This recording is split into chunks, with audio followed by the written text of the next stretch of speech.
오늘 하나님 말씀은 이사야 53장 1절에서 9절 말씀입니다. 함께 보겠습니다.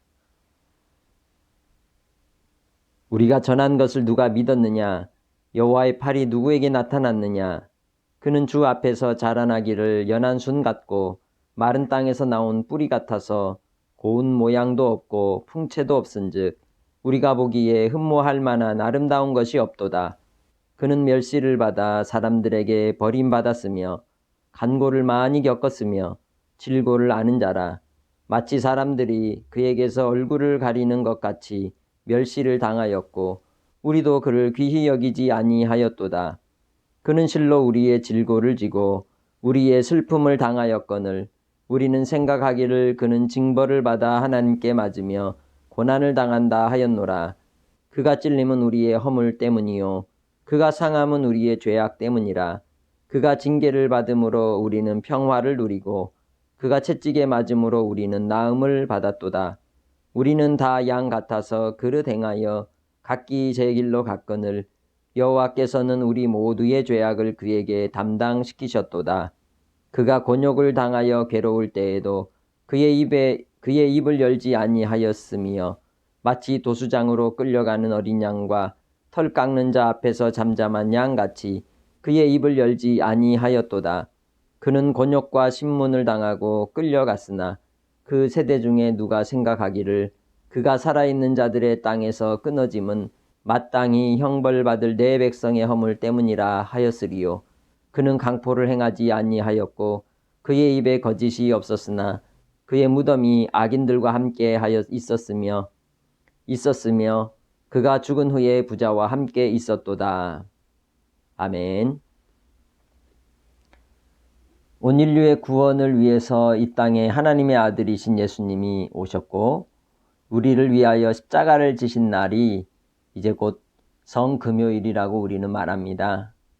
금요일 예수님께서는 모든 인류의 죄를 위해서 고난의 길을 가실 때에 이미 구약에 예언된 대로 선지자들의 예언을 따라 하나님께서 우리를 향하신 사랑을 나타내 주시기 위하여 십자가의 길을 가셔야만 했습니다. 이를 위해서 예수님은 잡히시는 날 밤 목요일 바로 겟세마네 동산에 제자들과 함께 가서 아버지여 할 수만 있거든 이 잔을 내게서 옮기시옵소서. 그러나 내 뜻대로 마옵시고 아버지의 원대로 되기를 원합니다라고 기도의 고백을 올려드리죠. 하나님의 아들이심에도 불구하고 또한 그 일을 이루셔야 한다는 것을 아심에도 불구하고 예수님께서는 그 가시는 길을 하나님 아버지 앞에 조아리며 간구할 때에 자기의 뜻에 맞추지 아니하고 하나님께서 행하실 일들을 위하여 온 인류를 특별히 여러분을 사랑하셔서 베푸시는 구원을 위해서 그 길을 걸어가셨습니다. 그 길이 상에 찔리고 또 가시관에 찢기고 몸의 상처와 아픔으로 인하여 오는 통증의 그 고통보다도 예수님께서 간구한 기도의 내용은 바로 하나님 아버지와의 단절이요 또 십자가의 죄의 짐을 지고 모든 인류의 죄의 형벌을 감당해야 하셨기에 고통스러워 하셨던 것입니다. 우리는 고난의 주간을 보낼 때 보통 우리 몸에 아픈 생각을 합니다. 또 병들었을 때를 생각합니다. 또 다쳤을 때를 생각합니다. 우리의 몸에 오는 통증을 생각하면서 예수님의 고난을 묵상하죠. 그러나 근본적인 예수 그리스도의 고난은 우리 몸의 아픔으로 대비되는 것이 아닙니다. 그것은 하나님의 뜻을 이루기 위해서 가야 될 그 순종, 아니 복종으로서 이루어지는 철저한 하나님 사랑에서의 단절 때문에 오는 고통이었던 겁니다. 사람들이 아파할 때에 몸의 아픔보다도 혹은 몸에 오는 이 피로보다도 더 큰 아픔이 뭔가요? 그건 바로 외로움입니다. 사람과 사람 사이의 관계가 끊어졌을 때 외로움은 이루 말할 수 없는 것이죠. 오늘날 우리는 전염병으로 서로 만나지 못하는 단절을 경험하고 있습니다. 얼마나 인간관계가 소중했는지 또 일상의 삶이 소중했는지를 겪게 되는 것이죠. 그렇게 우리가 평범함 속에서 기적을 맛보며 살아갔음에도 불구하고 우리는 그 평범함을 너무 귀히 생각하지 못했음을 반성하게 됩니다. 예수님께서는 우리에게 하나님의 사랑이 얼마나 귀하고 또한 복된 것인지를 보이시기 위하여 이 세상에 오신 하나님의 아들이십니다. 그래서 요한복음 3장 16절에 예수님을 이 땅에 보내신 하나님의 뜻을 설명하고 있습니다. 하나님이 세상을 이처럼 사랑하사 독생자를 주셨으니 이는 그를 믿는 자마다 멸망하지 않고 영생을 얻게 하려 하심이라. 우리에게 베푸시는 그 하나님의 큰 사랑은 자기 아들을 십자가에 못 박기까지 이루신 하나님의 뜨거운 사랑이요 열심이셨습니다. 그 하나님의 뜨거운 사랑과 열심을 예수님이 오시기 수백 년 전에 있었던 이사야라고 하는 선지자가 오늘 본문 속에서 설명하고 있습니다. 예수님이 십자가의 고난을 당하심을, 그리고 예수님께서 우리를 위하여 베푸시는 그 하나님의 사랑이 어떠한 것인지를 기록하고 있는 것이죠. 그래서 이사야서는 예수님의 탄생부터 그리고 또한 사역과 또 예수님의 죽으심까지 부활하시고 또 새 하늘과 새 땅을 주실 모습까지도 예언하고 있는 놀라운 성경의 말씀입니다.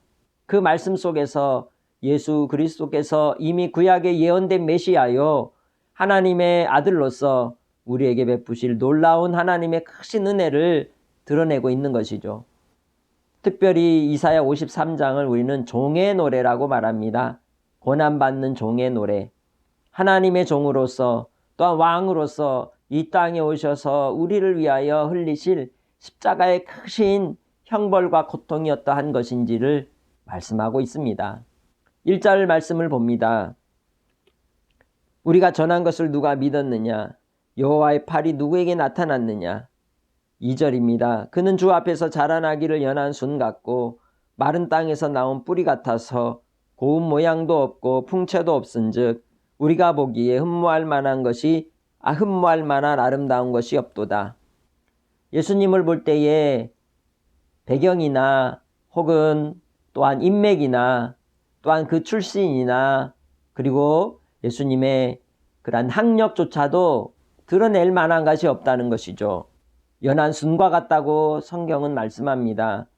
그렇게 평범함 속에 감추어진 보배이신 예수님, 하나님의 아들을 이 땅에 보내실 때에 평범함 속에서 기적으로 우리에게 동정녀 마리아를 통하여 잉태케 하시고, 그리고 또한 이제 이스라엘 백성들을 호적하러 부르는 그러한 과정을 통해서 마구간에서 태어나게 하시고, 그리고 그 예수 그리스도께서 우리를 위하여 베푸시는 하나님의 그 복음을 갈릴리와 온 유대의 지경을 다니시면서 선포하실 때에 병든 자를 고치셨고 가난한 자의 심령을 위로하셨고 아픈 자에게 회복의 은혜를 주시고 죄악 가운데 고통당하는 영혼들에게 하나님의 긍휼과 자비와 사랑을 나타내 주심으로 하나님은 예수님을 이 세상에 대하여 정죄하러 보내심이 아니라 구원하려 보내셨다는 것을 알려주셨습니다. 우리는 이 일상의 삶 속에서 사람을 볼 때 외모를 취합니다. 그래서 뭔가 가진 것이 있고 배경이 있고 부유하고 넉넉해 보이면 그 사람은 잘 보이려고 하죠. 그러나 가진 것이 없고 누추해 보이고 행색이 허름해 보이면 사람들이 무시하거나 소홀히 할 수가 있습니다. 분명한 것은 하나님은 사람의 중심을 보신다는 것입니다. 예수님께서 이 땅에 오셨을 때도 많은 유대의 지도자들은 예수님을 볼품없이 보았고 그의 뒷 배경을 자꾸만 이제 들추어내면서 거론하면서 예수님은 아무것도 아니라고 생각을 했습니다. 뿐만 아니라 예수님께서 하나님의 아들이심을 드러내고 기적과 능력을 베풀어 많은 사람들에게 구원의 주 되심을 드러낼 때에 오히려 그들은 자기들의 자리를 빼앗길까 두려워하여서 예수님을 십자가에 못 박기로 결정하고 죽음의 자리로 내모는 그러한 이제 음모를 취하였던 것이죠. 예수 그리스도께서는 이 땅에 바로 당신을 구원하시기 위해, 여러분을 구원하시기 위해 바로 우리 어르신들을 하나님의 자녀 삼아 주시기 위해 오셨습니다. 그리고 그 예수님께서 3절로 말씀하는 바와 같이 질고를 지셨고 고난을 당하셨고 고통을 매셨고 아픔을 당하셨고 채찍에 맞으셨습니다. 그 이유가 다름 아니라 나를 대신하여 찢기시고 상하시고 고통을 당하심으로 회복을 주시고 평안을 주시기 위함이라고 성경은 교훈하고 있습니다. 본문 말씀을 봅니다.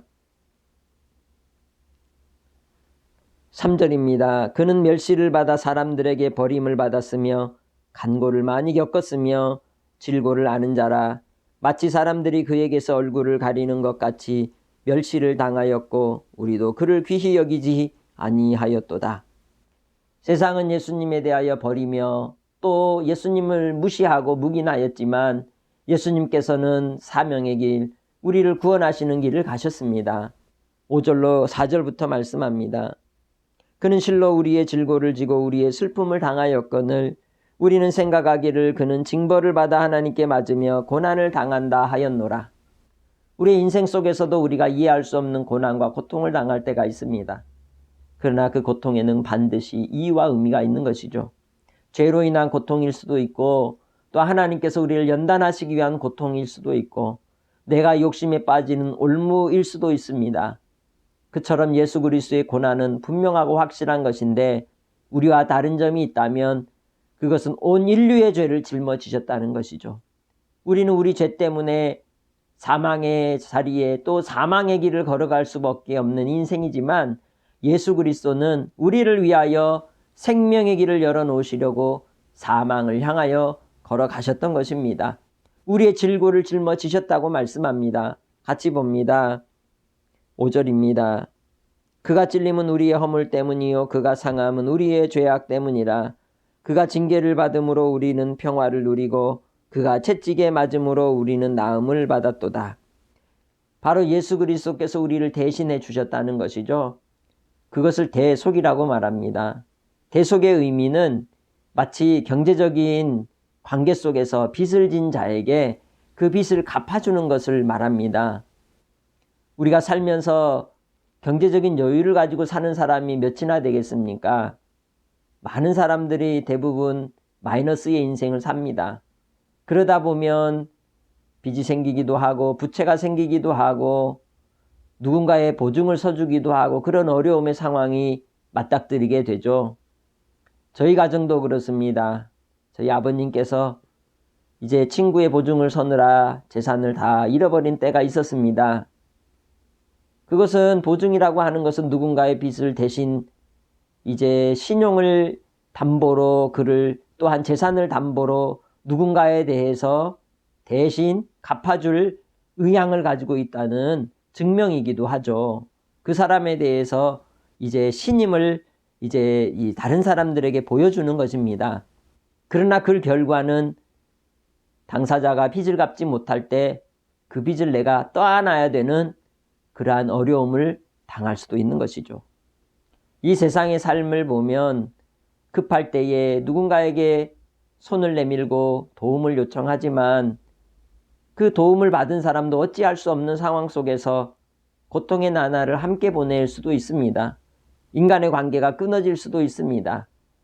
그러면 그 사람을 위해서 내가 대신 빚을 다 갚아야 되는 처지에 떨어질 수도 있는 것이죠. 그게 보증입니다.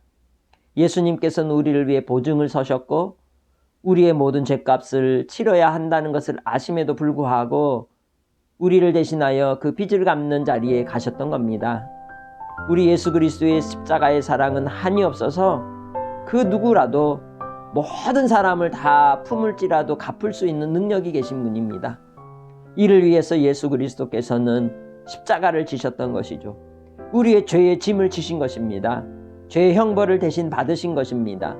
이제는 예수 그리스도를 믿는 자에게 우리의 인생의 죄의 빚을 갚아주심으로 우리를 자유케 해주시겠다고 약속하고 있습니다. 그렇기에 우리가 예수 그리스도께만 가면 평안을 얻게 되고 소망을 얻게 되고 다시 회복의 은혜를 입게 되는 줄 믿습니다. 내가 그리스도와 함께 십자가에 못 박혔나니 그런즉 이제는 내가 사는 것이 아니 오직 내 안에 그리스도께서 사시는 것이라. 이제 내가 육체 가운데 사는 것은 나를 사랑하사 나를 위하여 자기 자신을 버리신 하나님의 아들을 믿는 믿음 안에서 사는 것이라 라고 갈라디아서 2장 20절에 말씀합니다. 누군가가 나에게 은혜를 베풀어 주고 또 나의 생명을 대신해서 무언가 보답을 했을 때 우리가 그 은혜를 생각하고 어떻게 살아갑니까? 그에게 감사하며 사는 것이고 또 우리의 인생이 덤으로 사는 인생이라고 고백하는 것을 볼 수 있습니다. 이 땅에 우리의 덤으로 사는 인생, 예수 그리스도를 만나게 되면 플러스의 삶을 살게 됩니다. 왜냐하면 영원한 생명을 선물로 받기 때문이죠. 이를 위해서 예수님이 이 땅에 오셨습니다. 본문 말씀을 봅니다. 6절. 우리는 다 양 같아서 그릇 행하여 각기 제 길로 갔거늘 여호와께서는 우리 모두의 죄악을 그에게 담당시키셨도다.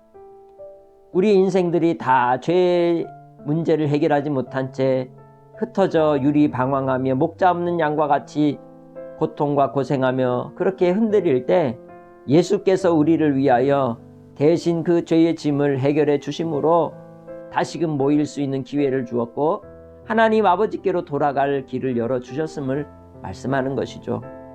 요한복음 14장 6절에 예수님께서 내가 곧 길이요 진리요 생명이니 나로 말미암지 않고는 아버지께로 올 자가 없다고 말씀하셨습니다. 이제는 예수 그리스도라고 하는 보증수표를 통하여 하나님 아버지께로 갈 수 있습니다. 그래서 구원은 내가 착하고 또 선한다고 해서 이루어지는 것이 아니라 예수 그리스도라고 하는 구원의 방법을 통해서만 가능하다는 것이죠. 그래서 믿음으로만 우리는 하나님 나라의 백성이 될 수 있습니다. 믿음으로만 우리가 선한 삶을 살아갈 수 있는 것입니다. 인생의 삶의 기준이 있어야 선하고 의로워질 수 있는 것이죠. 착한 사람을 보면 우리는 그렇게 말합니다. 세상에 저 사람 법 없이도 살 수 있을 거라고. 그러나 사실은 법이 있기 때문에 그 사람이 법을 따라 살아가는 것이죠. 우리의 인생도 그렇습니다. 이 세상에 법 없으면 죄인으로 그렇게 타락하고 방탕한 인생이 되는 것이죠. N번방 사건을 보십시오. 자기의 익명성을 이제 추구할 수 있는 그러한 인터넷, 인스타그램이나 또 이 SNS를 통하여 사람들이 자기 자신을 감추기에 어떻게 행하였습니까? 모든 악을, 불의를 저지르는 모습을 볼 수 있습니다. 그게 인생입니다. 이제는 우리가 주님 안에서 바른 진리의 길을 걸어가야 합니다. 예수 그리스도를 구주로 믿고 예수 그리스도를 하나님의 아들로서 우리를 위해 생명 주심에 감사하며 우리 예수님을 모시고 믿음으로 살아가시기 바랍니다. 예수님밖에 소망이 없습니다. 예수님만이 우리에게 생명의 양식이 되고 생명의 주가 되십니다. 그것을 본문이 이야기하는 것이죠. 예수님 오시기 전에 이미 예언을 했다는 겁니다. 그리고 그대로 이루어졌다는 것이죠. 7절 말씀입니다. 그가 곤욕을 당하여 괴로울 때에도 그의 입을 열지 아니하였으며 마치 도수장으로 끌려가는 어린 양과 털 깎는 자 앞에서 잠잠한 양같이 그의 입을 열지 아니하였도다. 예수님은 묵묵히 어린 양으로 제물이 되어 가시는 길을 갔습니다. 제가 어릴 적 살던 고향 이웃 동네에 양을 키우는 목장이 있었습니다. 그리고 그곳에 저희 외삼촌이 직원으로 근무를 하셨는데 가끔 그곳에 놀러 가게 되면 양을 보여주셨습니다. 양은 사실 깨끗하지 않은 동물이에요. 이 털이 길다 보니 털에 이물질이 묻고 또 배설물도 묻고 오물도 묻고 그저 그 털이 찐회색이 되어서 볼품없어 보입니다. 그러나 이제 털이 많이 자라서 양의 털을 깎게 될 때 보면 양은 털을 깎을 때에 버둥거리지 않습니다. 얌전히 있습니다. 그처럼 예수님께서 얌전히 침묵하며 그 고난의 길, 죽음의 길을 가셨다는 것이죠. 왜요? 나를 사랑하셔서 나를 하나님의 자녀로 택하시기 위해 가셔야 하는 길이었기에 나를 사랑하시는 사랑으로 그 길을 가셨던 겁니다. 아버지 하나님의 명령에 순종하는 모습으로 가셨던 겁니다. 오늘날 이 세상에 많은 의인이 있습니다. 살신성인하는 의인들이라고 말하죠. 특별히 누군가의 생명을 위해 대신 버리신 분들, 그들을 보십시오. 그러나 그 생명을 버림으로 우리가 이 땅의 육신의 생명은 연장이 될지 모르나 우리의 영혼의 생명에 대한 문제는 예수 그리스도 이외에는 방법이 없다는 것이죠. 육신의 생명을 구해준 분에게도 그 은혜를 생각하며 은인으로 여기며 살아갈진데 하물며 영혼의 생명을 구원하시는 하나님의 아들이신 예수 그리스도를 믿는다면 또 알게 된다면 우리가 그냥 살 수 있겠습니까? 우리가 주님 안에서 정말 우리의 새로운 삶을 대충 살 수 없는 겁니다. 귀히 살아가고 서로 사랑하며 살아가고 남은 삶의 길을 사랑의 씨앗을 심는 일에 매진하며 살아갈 것입니다. 우리 어르신들의 연세가 몇이십니까? 80이요, 90이요, 혹은 100이 되신 분들도 있으시겠죠? 그러나 그 인생 속에서 우리가 남길 수 있는 유일한 열매는 사랑입니다. 남은 삶의 길을 통해 사랑으로서 열매 맺는 삶이 되시기 바랍니다. 예수님은 그 길을 걸어가셨습니다. 예수님은 그 일을 위해서 십자가를 지신 것입니다. 어린 양과 같이 침묵하며 그 길을 가셨습니다. 8절로 9절입니다. 그는 곤욕과 신문을 당하고 끌려갔으나 그 세대 중에 누가 생각하기를 그가 살아있는 자들의 땅에서 끊어짐은 마땅히 형벌받을 내 백성의 허물 때문이라 하였으리요. 그는 강포를 행하지 아니하였고 그의 입에 거짓이 없었으나 그의 무덤이 악인들과 함께 있었으며 그가 죽은 후에 부자와 함께 있었도다. 예수님께서 가신 고난의 길, 그 죽음의 길은 자기 백성들을 구원하시기 위해 간 길이라는 것입니다.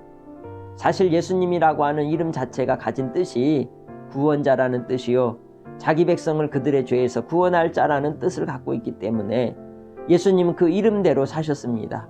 이름값을 하신 것이죠. 우리 어르신들의 이름, 성함에도 뜻이 있을 겁니다.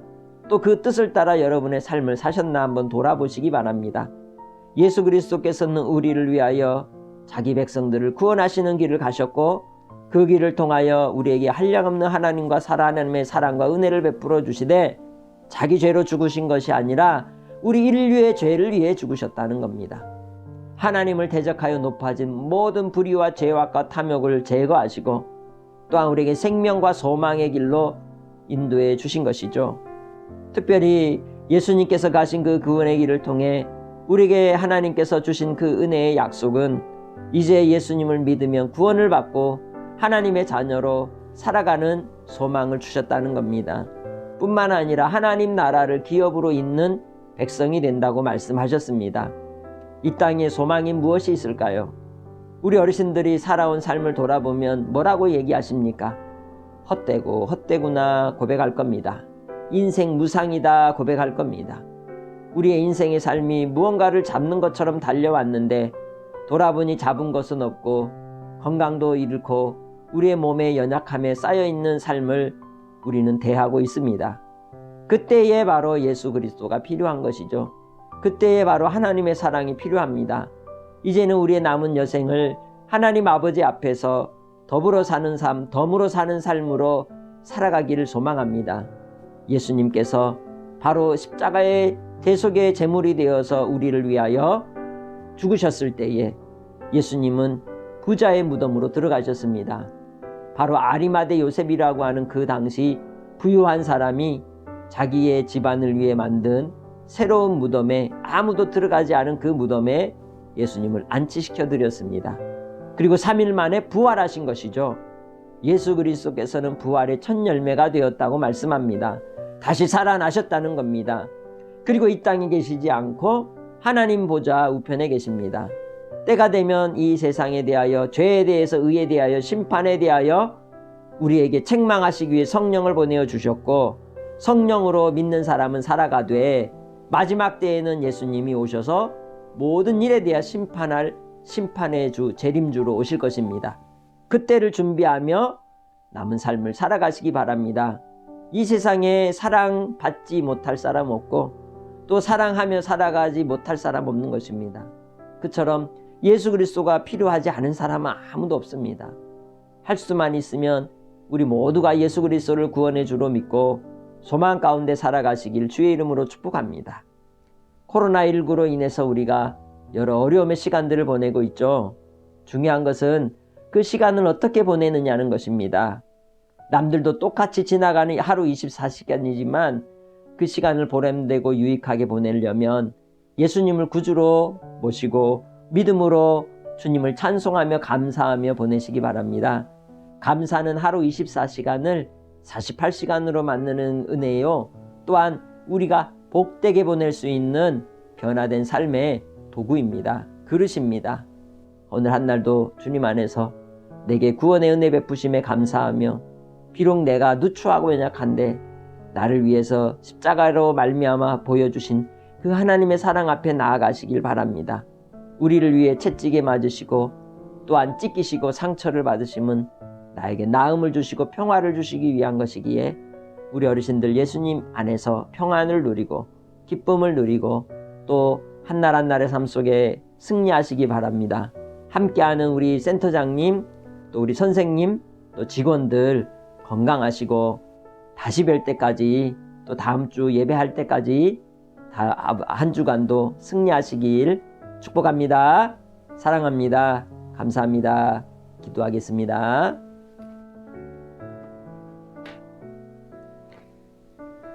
살아계신 아버지 하나님 감사합니다. 오늘도 은혜를 더하여 주시고 주님께 하나님의 자녀들 예배케 하시니 감사합니다.